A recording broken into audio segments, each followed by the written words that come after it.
இறுதி வரை நிறைவேறாத ராகுல் அவர்களோட கனவு. இதனால் ராகுலோட மனைவி ரொம்ப வருத்தமா அந்த ஒரு விஷயத்த சொல்லியிருக்காங்க. ஸோ சோஷியல் மீடியால யூடியூபர் ராகுல் அவர்கள் செம்ம ட்ரெண்டிங்கான ஒரு பெர்சனா இருந்திருக்காங்க.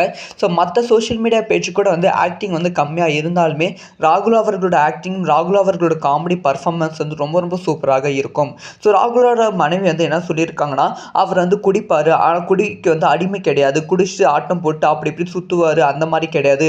அவர் குடிச்சுட்டு ரொம்ப புலம்புவார். அவர் அதிகமாக புலம்புன விஷயம் எனக்கு ஏன் வாய்ப்பே கிடைக்க மாட்டேங்குது. அவருக்கு சினிமாவும் பைக்னா ரொம்ப ரொம்ப பிடிக்கும்.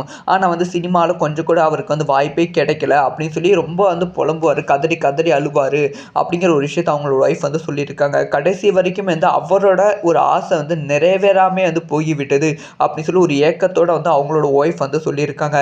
அதுக்கப்புறமா ஸோ ராகுல் ஹிந்து முறைப்படி எரிச்சிடலாம் அப்படிங்கிற பிளான் தான் ராகுல் கொண்டு போனோம். ஆனால் திடீர்னு தர்காவுக்கு கூப்பிட்டு போய் அவங்கள அவங்க சடங்கு, முஸ்லீம் சடங்கு மாதிரி பண்ணிட்டாங்க. அவங்களோட அப்பா ஹிந்து, அம்மா முஸ்லீம். ஸோ முஸ்லீம் சடங்கு மாதிரி பண்ணிட்டாங்க. இது கொஞ்சம் கூட என் ஒய்ஃபான எனக்கே சொல்லலை. நானே எதிர்பார்க்கல. அந்த மாதிரி ஒரு விஷயத்தை தான் என்ன பண்ணிட்டு இருந்தாங்க. ராகுலையும் என்னையும் அந்த மாதிரி ஒதுக்கி வச்சிட்டாங்க போல அப்படிங்கிற ஒரு விஷயத்தை அவங்களோட ஒய்ஃப் சொல்லியிருக்காங்க. இந்த ஒரு வீடியோ செம்மையாக பேசப்பட்டு கொண்டு வருகிறது. இதை பற்றி உங்களோட ஒப்பீனியன் என்ன அப்படிங்கிற விஷயத்த கமெண்ட்டில் லீவ் பண்ணுங்கள்.